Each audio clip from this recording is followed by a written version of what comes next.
கால்கள் தாளம் போடும் தெரிந்த பிறகு திரைகள் எதற்கு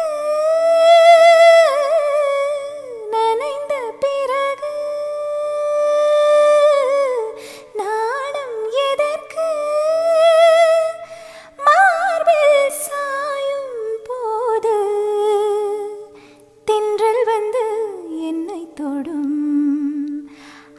சத்தம் இன்றி முத்தமிடும் பகலே போய்விடு இரவே பாய்கொடு நிலவே பன்னீரை தூவி ஓய்விடு தென்றல்